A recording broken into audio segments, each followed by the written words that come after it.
लोग कहते हैं संगठन में बहुत शक्ति होती है और सत्य कहते हैं। अब देखिए, एक उंगली और एक मुट्ठी के बल में कितना अंतर है हम सभी जानते हैं, किंतु एक उंगली आपको उचित मार्ग दिखा सकती है, मुट्ठी मार्ग अवरुद्ध कर सकती है। इसलिए यह जानना अत्यंत महत्वपूर्ण है कि संगठन और भीड़ में क्या अंतर है। इसे पहले पहचान। संगठन वो जहां आपका अपना व्यक्तित्व, अपनी पहचान, केवल शक्ति पाने के लिए भीड़ का भाग बन जाना ठीक नहीं, क्योंकि ये भीड़ भले ही आपको शक्ति दे किंतु आपसे आपकी पहचान छीन लेती है। इसलिए संगठन में रहिए किंतु अपने व्यक्तित्व को, अपनी पहचान को, इसे कभी मत खोइएगा। राधे राधे। क्रोध, क्रोध क्या है कौन नहीं जानता। हर आयु, हर वर्ग, हर श्रेणी के व्यक्ति को क्रोध का अनुभव हो चुका है। बल्कि किसी किसी का तो परिचय ही इसी प्रकार दिया जाता है कि ये व्यक्ति अत्यंत क्रोधी है, इससे तनिक बच के ही रहे। अब क्रोध क्या है हम सभी जानते हैं, किंतु ये क्रोध कर क्या सकता है ये बहुत कम लोग जानते हैं। क्रोध कुछ इस प्रकार है, किसी जलते हुए अंगारे को पकड़ना और किसी और की ओर फेंकना। अब इसके पीछे आपकी मंशा होती है सामने वाले को जलाने की, किंतु उससे पहले तो आपके स्वयं के हाथ जल जाते हैं। तो स्मरण रखिएगा, जब भी आप किसी और पर क्रोध करते हैं, सर्वप्रथम वो आपके विनाश का कारण बनता है। मैं कहता हूं, जब इस संसार में करने के लिए प्रेम है तो क्रोध करना ही क्यों। प्रेम कीजिए, यही प्रेम सब में बांटिए और इसी प्रेम के साथ कहें राधे राधे। भय, ये भय सदैव मनुष्य के साथ ही रहता है। कुछ खो देने का भय, जो पा लिया उसे खो देने का भय, अब जिसके हम निकट हैं उसके दूर चले जाने का भय, जो हमारा है हमसे छिन जाने का भय।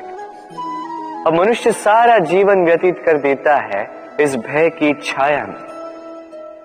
किंतु क्या कभी आपने ये सोचा है कि ये भय हमें क्यों लगता है? ये भय हमें इसलिए लगता है क्योंकि हम उस व्यक्ति, उस भाव, उस वस्तु को स्वयं से समेट कर रखते हैं। हम स्वयं उसे इतनी शक्ति दे देते हैं कि वो जब चाहे तब हमें छोड़कर जा सकता है, हमें कष्ट पहुंचा सकता है। किंतु यदि हम उस भाव, उस व्यक्ति, उस वस्तु से निर्लिप्त रहें, उसके आकर्षण से हम मुक्त हो जाएं, तो ना ही वो हमें छोड़कर जा सकता है, ना ही हमें कष्ट पहुंचा सकता है। इसलिए स्वतंत्र रहिएगा और सबको स्वतंत्र रखिएगा, प्रेम को भी। राधे राधे। अस्तो मां सत्कमे, तमसो मां ज्योतिर्गमय, मृत्युर्मां मृतम गमय। कभी आपने सोचा है, काला रंग ना होता तो क्या श्वेत रंग आपको भाता? रात्रि का अंधकार ना होता तो सूर्य प्रकाश का अर्थ हमें समझ आता? ये थकान ना होती तो क्या विश्राम का अर्थ हम समझ पाते? ये भूख ना होती तो क्या इन स्वादिष्ट व्यंजनों का अर्थ हम समझ पाते? क्या इन सब का आनंद हम ले पाते? स्मरण रखिएगा, इस संसार में कोई भी भाव या वस्तु बुरी नहीं। यदि आप मानते हैं कि बुरी है तो किसी कारण से ये बुराई आवश्यक है, अन्यथा ईश्वर इसे हमारे संसार में रखते ही। इस बुराई का उद्देश्य है हमें अच्छाई का आभास करवाना, ताकि हम अच्छाई में अपना लक्ष्य साध सकें। इसलिए बुरों से कभी घृणा मत कीजिएगा, ये तो केवल भलाई की आवश्यकता के जनक है। उन्हें भले में परिवर्तित कीजिए, असत्य से सत्य की ओर ले जाए, अंधकार से प्रकाश की ओर ले जाए, मृत्यु से अमरत्व की ओर ले जाए, किंतु प्रेम के पथ से। राधे राधे। अक्सर हमारे पास एक बहाना होता है, एक खींच होती है कि संसार में हम करें तो क्या करें, जो हम करना चाहते हैं वो पहले ही कोई कर चुका है, हमारे पास तो कुछ करने के लिए ही नहीं है। यदि आपको उदाहरण दूं तो इन पूजा की थालियों को देखिए, पहले से ही सब कुछ सज्ज करके रख दिया गया है। अब ऐसे में हम सोचते हैं कि करना क्या शेष है, सब कुछ तो पहले ही हो चुका है। अब यहाँ पे समस्या कर्तव्य में नहीं, यहाँ समस्या हमारी सोच में। हम ये सोचने में समय व्यतीत करते हैं कि क्या हो चुका है।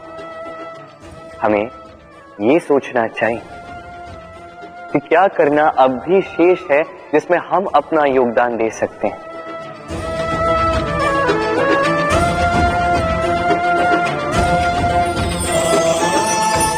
समझे? संसार में ऐसा कोई कार्य नहीं जो पूरा हो। आप सदैव उसे आगे बढ़ाने के लिए प्रयास कर सकते हैं, आप उस कार्य को और श्रेष्ठ बना सकते हैं। बस आवश्यकता है तो सकारात्मकता की। राधे राधे।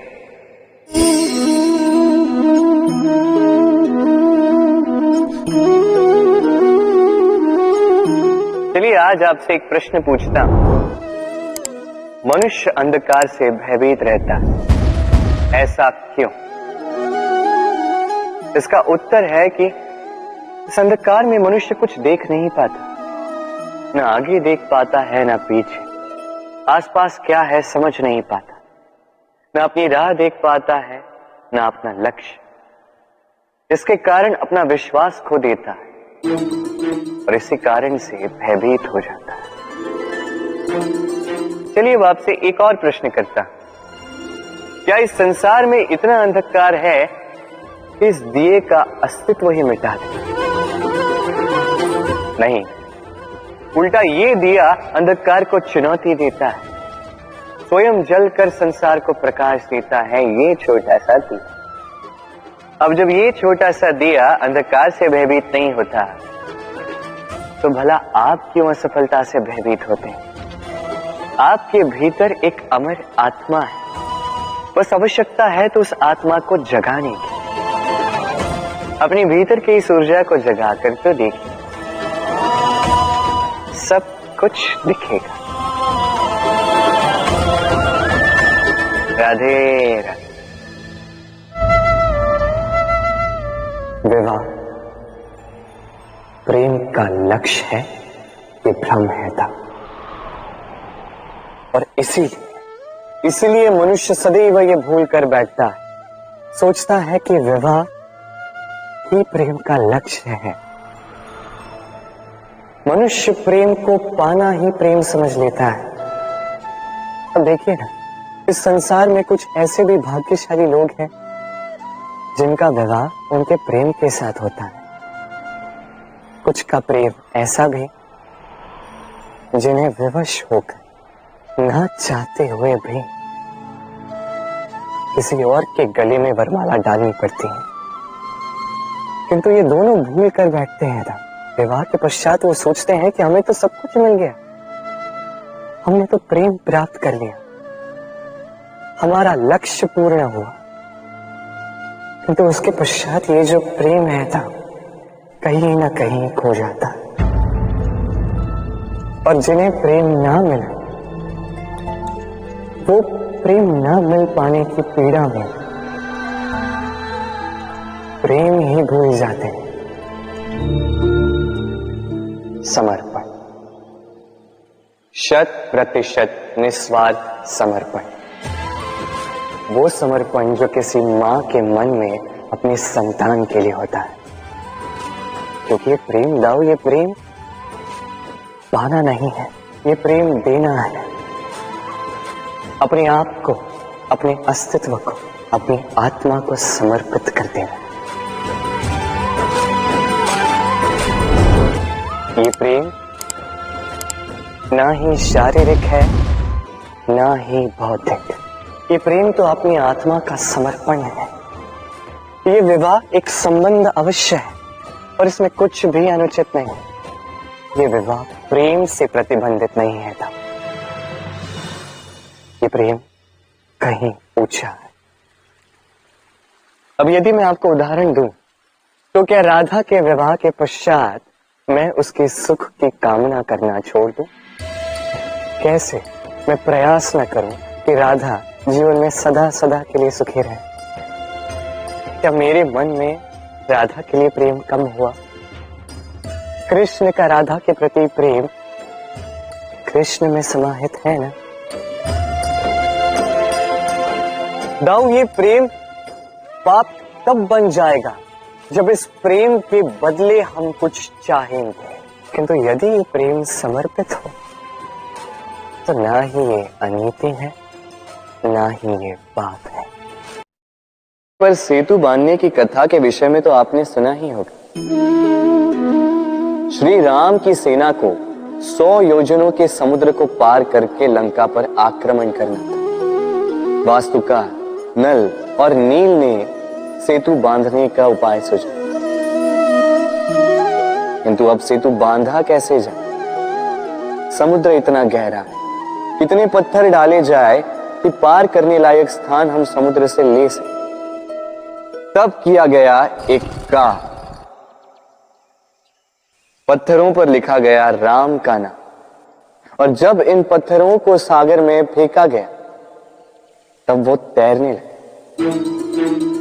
अब कोई कहेगा ये राम के नाम की महिमा, कोई कहेगा ये नारायण का कोई चमत्कार, किंतु नहीं, ये राम का वो गुण है, उनके व्यक्तित्व की वो महानता है जिसने उनका प्रतिनिधित्व किया कि पत्थर भी इस सागर में तैरने लगे।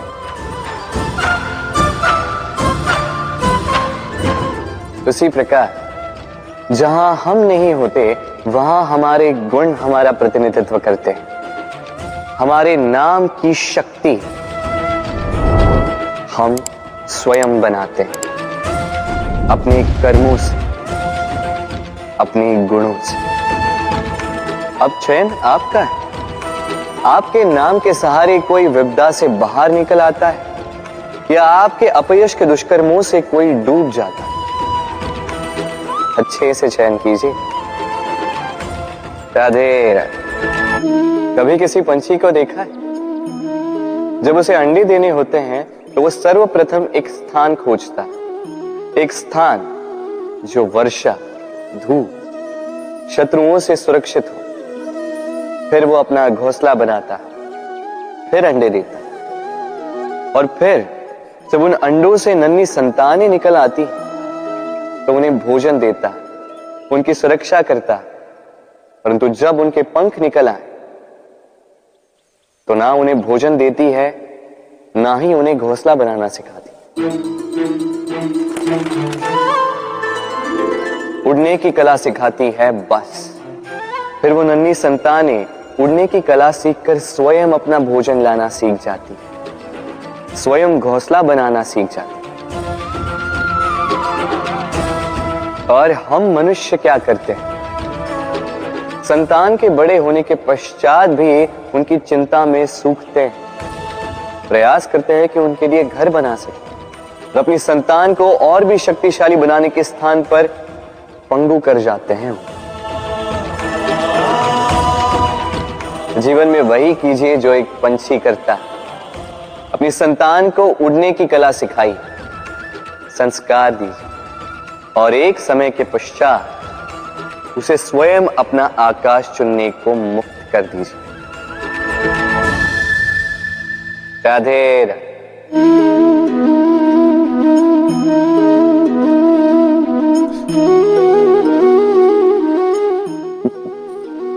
अब आप सोच रहे होंगे कि मैं इतनी एकाग्रता के साथ इस चींटी को क्यों देख रहा हूं। आपको बता दूं कि आज इस चींटी को देखकर मैं मंत्रमुग्ध हो चुका हूं। इसके रूप, इसके आकार को देखकर नहीं, इसके प्रयासों को देखकर।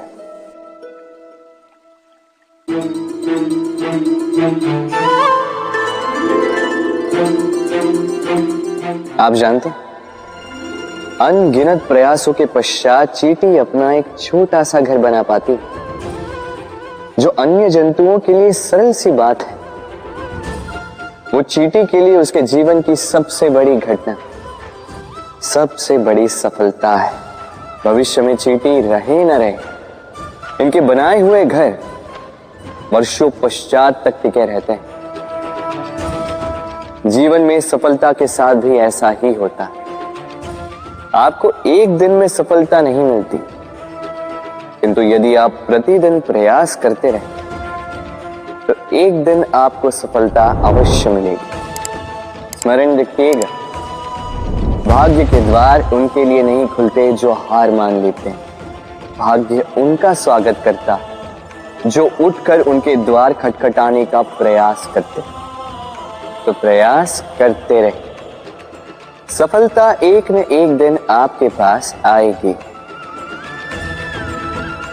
राधे राधे। क्या प्रेम में विवाह करना अनिवार्य है? तुम्हें क्या लगता है? बात बुराई की नहीं है राधा, बात है बंधन और जुड़ाव की।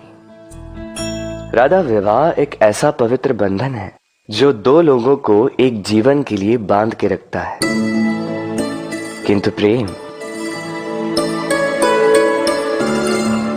प्रेम एक ऐसी भावना है राधा जो दो प्रेमियों को अनंत काल तक जोड़कर रखती है। विवाह में कोई बुराई नहीं है राधा, किंतु क्या इसे प्रेम के अनंत बंधन का अंग बनाना उचित होगा? जो प्रेम अलौकिक है राधा, उसे सांसारिक बंधन में क्यों बांधना? हमें देखो, इस क्षण को देखो, अभी भी हम साथ में ही है ना।